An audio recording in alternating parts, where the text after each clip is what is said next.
Hey guys, Buffing Game back today bringing out a video, and today we're going over some Season 3 loadouts that I have right now to shake things up. It's fresh. These are mainly weapons I'm using in Rebirth, however, a lot of things I can use here in regular Warzone on Caldera as well. Just going to run you through my loadouts today. Some odd off-meta choices that I have that are actually working pretty well in Rebirth and Caldera. And I think one of these weapons that you'll see me running here is actually very surprising and also very good. So let's go ahead and back out. Get out of our operator menu here. We'll go to our loadouts. First off, the AK433C or the Kilo 141 build. This actually is an extremely good build. Running the Signature Arms Whisperer. This is the integral suppressor barrel, so you don't get a muzzle attachment for this. Going to give you the sound suppression, bullet velocity increase. The only con is the ADS speed, which we're going to mitigate with the tack laser here, which will be mounted on that right-hand side Picatinny rail, that PEC 15. Give us the ADS speed, aim and stability, and the aim walking steadiness. The cons here, laser is going to be visible to the enemies. Then obviously we're going to be running the hammer sight here, just because you have that 3.25 zoom as well as that top mounted delta point. Another really good choice here would be something like a hollow or maybe even an aim point. Something like that with a red dot would be really good as well. Or even a 4x flip looks very good as well, and you can flip that over to just use that red dot holographic with the dot based on your reticle. So also a good choice there. Base stock, skip out the other attachments. We're going to run that casket mag, quad stack 60 round 5.56x45 NATO magazine there. And then for the underbarrel attachment, we're going to run the Commando foregrip, the angled foregrip there for the recoil stabilization and the aiming stability. The con is going to be movement speed, but again, you're running that shorter barrel, so it's really not that bad. This is actually a very, very good build. Obviously, the Kilo, still a very viable weapon here. This is a particular build here that nobody really ever uses outside of, I think, my community really is all I ever see use this weapon. So this is actually very good. Give it a try. A lot of fun to use, and again, you don't need to waste the attachment for the muzzle with that one. And since this Kilo was nerfed back in Season 5 or early Season 6, I believe it was actually, the damage at range is already pretty low at longer ranges, so you might as well run the integral suppressor barrel and use this thing for a medium range weapon. It works out really well. Next up, running the Mark 14 EBR. This thing, a lot of fun to use. Again, with the new sniper nerf, this thing's actually very viable, I would say, because it still has high damage and you don't need to worry about the one-shot headshot thing, or I guess because they did nerf it for the lower caliber weapons. So with this thing being 7.62 by 51 NATO, 7.62 by 51 NATO, you still are going to get, I believe it's like a 2 to 3 shot kill. If you do hit one in the head and one in the upper torso, it should be a down with full plate. So you're going to run the monolithic suppressor on that for the damage at range sound suppression. The FTAC 22-inch barrel for the damage range, bullet velocity, and the recoil control. The cons here are the ADS speed and the movement speed. We're going to run the variable zoom optic there. That'll give us that 3.25 to the 8 times optic, so we can toggle that magnification level. That'll reduce our aim down sight speed. But again, this is a marksman rifle, so you're not trying to be snappy one-shot headshot with this. Next up, the 20-round magazine. Again, at base, this is 10 rounds. We have a 15 and a 20-round option here. We're going to run the 20-round option with this one. Really, ideally, with this particular blueprint I'm running, this is a M1A, which is really, really nice from Springfield Armory. Going to run the Commando foregrip on there as well. You could run the Ranger foregrip. I've run that on this particular build. It works out really well. Commando foregrip will save you that the aim down sight speed. However, you will get a movement speed bump there as well, especially because this is a 7.62 by 51 NATO weapon. However, very viable. I would say definitely give this thing a try in Rebirth. A lot better than you would think.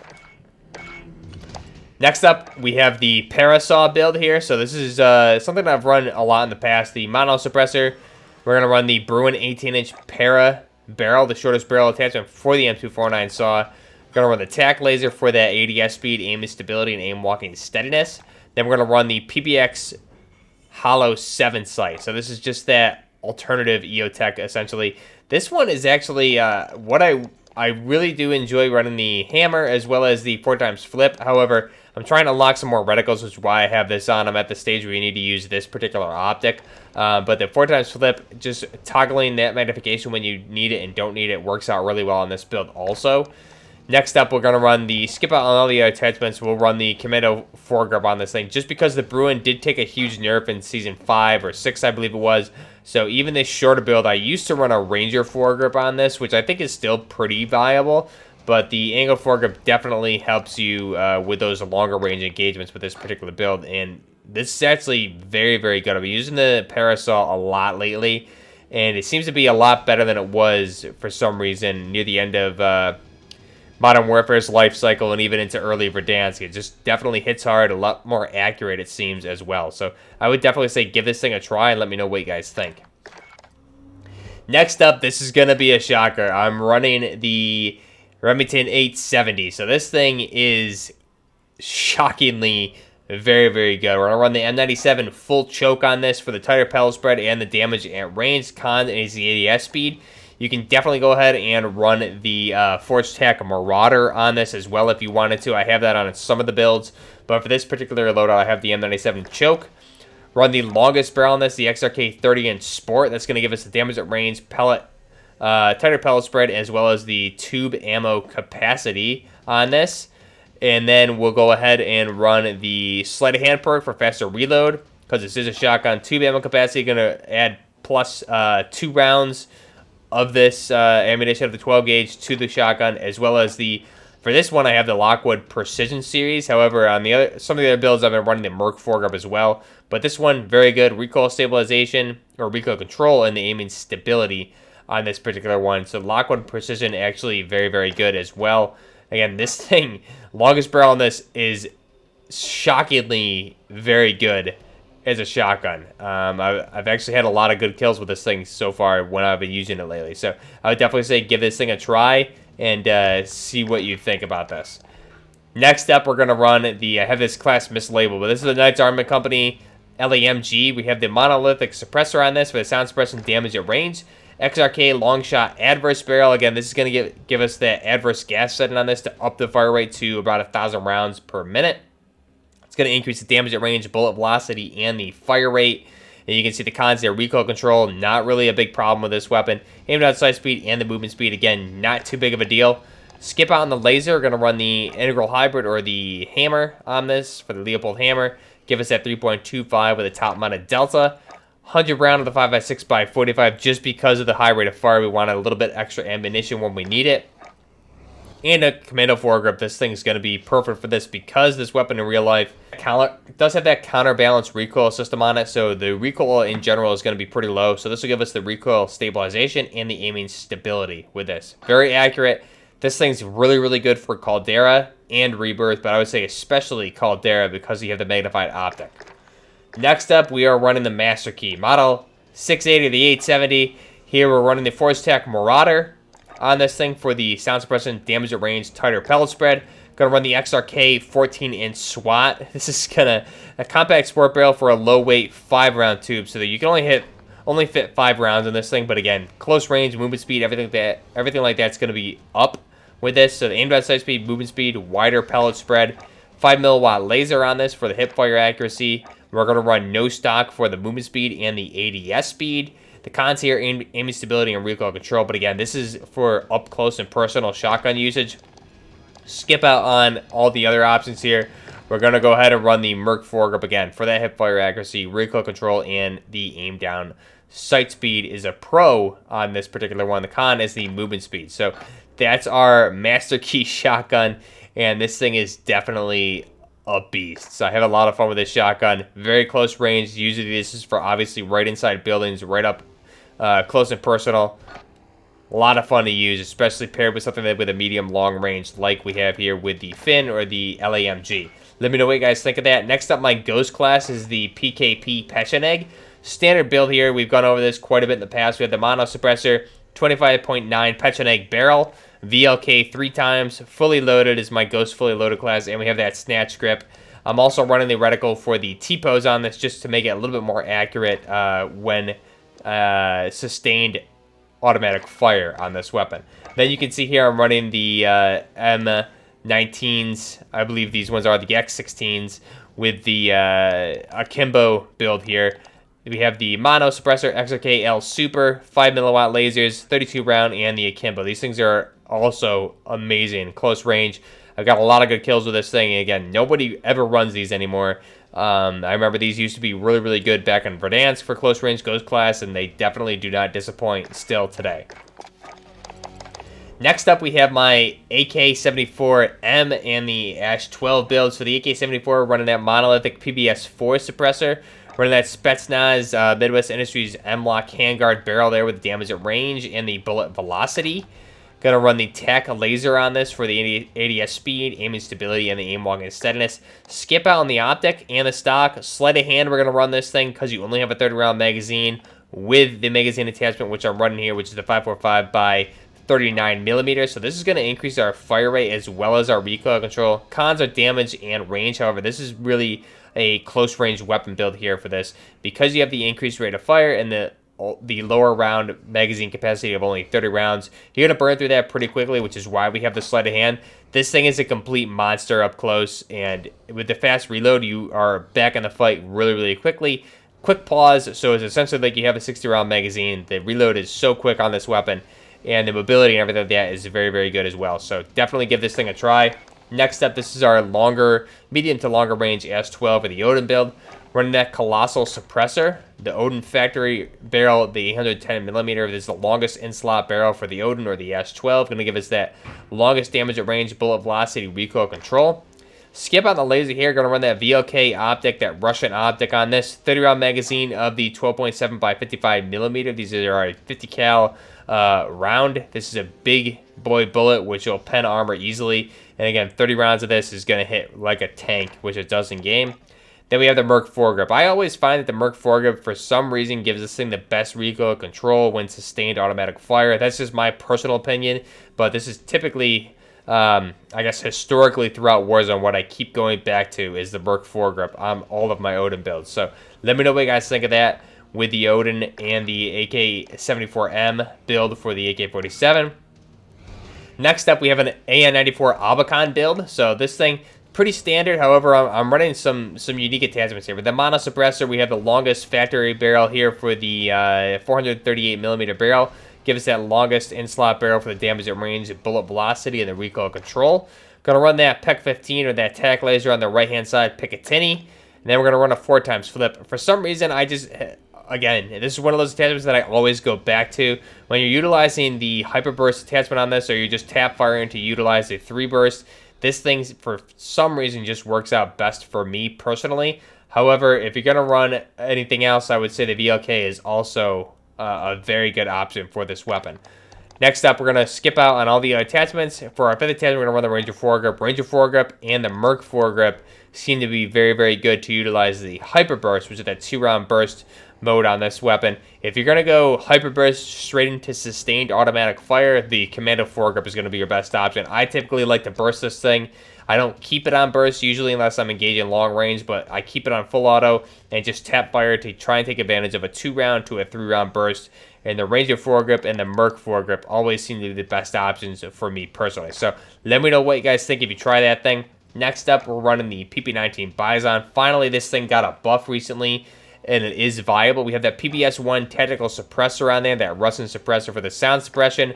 Gonna run the 8.7 inch steel barrel on this for the damage at range, bullet velocity, recoil control. This is the best in-slot barrel on this weapon. 5mm laser for the hipfire accuracy. Gonna run that Cobra or the Viper reflex optic because it is a Russian optic. Gonna run it on the Russian weapon. We have the Corvus skeleton stock here. This is gonna be our Zenico butt stock on the PP19 Bison. Just running it, A, because it comes with the blueprint, and B, for aesthetic purposes to stay true to the Russian weapon. And those are all 5 attachments. Again, this thing is got a big overhaul. This is a nice blueprint here. It has that RK1 charging handle, or the RP1 charging handle. It has a Picatinny rail, dust cover. A lot of upgraded attachments here, which I wish we had seen on the AK here in Modern Warfare. But this thing, definitely a lot of fun to use. And with the recent buffs for this, it's finally viable again here in-game as an SMG. So this thing firing the 9x18 Makarov in real life. Let me know what you guys think of this particular build. And this is the Decomposer blueprint, in case you were wondering. This is our heavily modified Zenico PP19 Bison build. Next up, running the M16. So the M16 here, Really fun build I'm using here, mainly on Rebirth. I'll show you a few of the builds I'm using. We're running the Corvus Custom Marksman for the M16A4 style barrel. Ranger foregrip here for the recoil control and the aiming stability. 60-round casket mag and the 5.56x45 NATO. Gonna run that Leopold hammer for the optic and the M16 buttstock. Now, one option here, you can swap out the buttstock for the tack laser is another option I've been running here. Aesthetically, the tack laser looks really good. It removes that top Picatinny rail cover, and you get that PEC 15 mounted there on the top Picatinny. Looks really, really good. And again, I'm running this thing unsuppressed on Rebirth, and it's a lot of fun to use. You can also go ahead and swap out, have the M16 barrel, put a PEC 15 on there, run a 30-round magazine based on which game mode you're playing, how many players per team. A lot of fun to use. Good wins with this thing lately. And again, M16... running this thing, a lot of fun for an M16A3. Having a good time with this weapon. Definitely something you never see anybody running in-game. Next up, another 870 build here. Running the Forge Tac Marauder for the sound suppression, damage range, and the tighter pellet spread. Going to run the XRK 30-inch Sport again. Again, we went over these pros and cons earlier. Longest barrel attachment here. Going to give us a pretty good range with this thing. And I've been killing people out to probably, I want to say, 15, 20 meters in two shots with this, so definitely a very good build here. 5mm laser for that increased hip fire accuracy. Sled hand just to have quicker reload. Obviously, got to reload those 12-gauge shells. Skip out the magazine, and here we're going to run that underbarrel attachment for the Merc foregrip. So this should give us 10 rounds of buckshot, and the Merc foregrip, again, recoil control, aiming stability, hip fire accuracy. This thing is a beast. Definitely try this thing out. Shotgun you never see anybody use, but I won, I think, 1 or 2 games with this today, and I had a good amount of kills with this weapon in close quarters combat against some sweaty bunny hopping rosekin. So this thing's a lot of fun to use. Let me know what you guys think if you do pick this thing up. Next up, I have my AKMN build here. So this AKMN, I'm going to run the PBS4 suppressor on this. Midwest Industries M-Lock Handguard Spetsnaz barrel for the damage range, bullet velocity. Tech laser on the right-hand Picatinny. Gonna run the EOTech holographic, and then the Ranger foregrip. This thing, surprisingly, is actually very good on Rebirth at close range. I'll be using it mainly for that. Not long range, but closer range. It seems to hit really, really hard. So this is our modified AKMN. Again, very, very good weapon here for the close to medium range, I would say. Definitely very valuable. And then I'm running the M82. This is an interesting build that because this weapon no longer one-shot headshots, I'm running the Flash Hider for the vertical recoil control, aiming stability, and the position concealment. Another good one here may be the Stabilizer 50 for the aiming stability. But again, the Flash Hider seems to do that and more. So that's a really good option there. The barrel option here would be the Combat Recon. Gonna run the Field Tape for the flinch-resistant aim down sight speed. 9-round Stenag mag here, and the bipod. Again, because this doesn't one-shot headshot, 9 rounds. Try to get the most accurate build we can for follow-up shots and try and use this thing to the best of our ability at medium to longer range. So let me know what you guys think of this particular build. I've used this a little bit, but not too much. I don't really have an opinion on this. Again, this is just trying to make something viable out of something that was nerfed heavily with this recent sniper patch. So we'll see how that turns out. I'll get more trigger time on it. Hopefully end up doing a video. Let me know what you guys think if you do use this. Next up, the IWY Tavor 21. So this one, we're going to run the monolithic suppressor on this. Base barrel, tack laser for the PEC 15 on the top Picatinny. Leopold hammer, 50 round, and the commando. This is one of the builds that I've been using lately. I'll be doing a video on the Tavor upcoming here because I've been using this on and off for the past month, I would say. This is a really good build.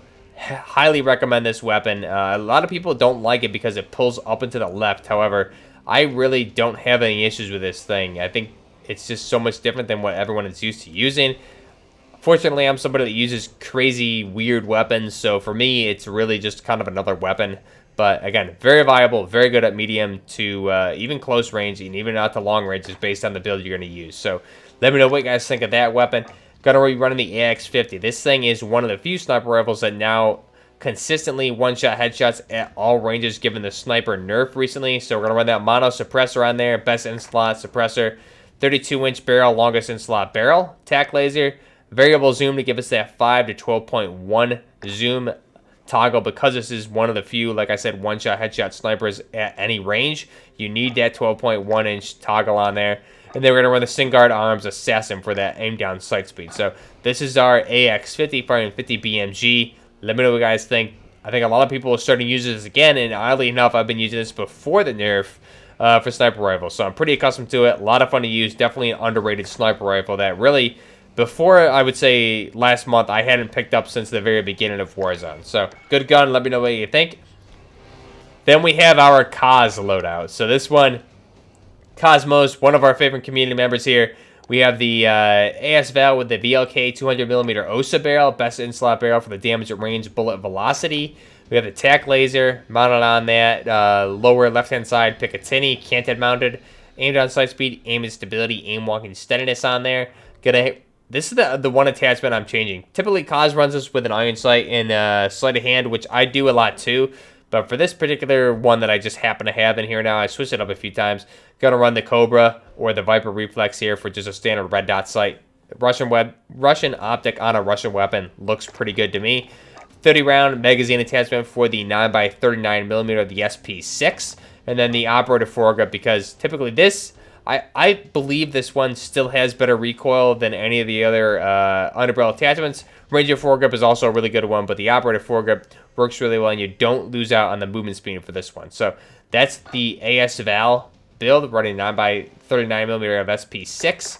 And then, again, Cosmos' favorite SPR 208. This thing did get nerfed with the sniper nerf lately, but again, still viable for those medium ranges. If you're going to run it, really typically how this thing can be run, and I know Cos would run it in close to medium range as well very effectively. So mono suppressor, going to run the SPR 26-inch barrel on this thing, TAC laser, variable zoom, as well as the 300 normal Magnum, best in slot ammo. Take advantage, stretch this thing out to the longest ranges we can. Very, very effective weapon. Let me know what you guys think of all these weapons here that we just covered. Really, I'm having a lot of fun mainly right now with the M16 and the Remington 870 is kind of my go-tos right now. I'm having a good time with that. Let me know what your favorite builds are right now here in Season 3. Because of the nerfs to some of the weapons, they also nerfed a lot of the Vanguard weapons. So a lot of these weapons are, especially in Rebirth, just a lot of fun to use. And like I said, I'm having a lot of fun with the M16. That's definitely one of my go-tos right now here, running this with a D-Day operator. And again, he just looks awesome with the M16. Delta operator with an M16 and a Remington 870 on sling there on the back. So it looks really good and surprisingly effective in game. Let me know what you guys think. Till next time, this is Buffner Gaming. If you enjoy the content, be sure to like the video as well as subscribe to the channel. All my social media links are down below for Instagram, Twitter, etc. down in the description. Till next time, Buffner Gaming, out.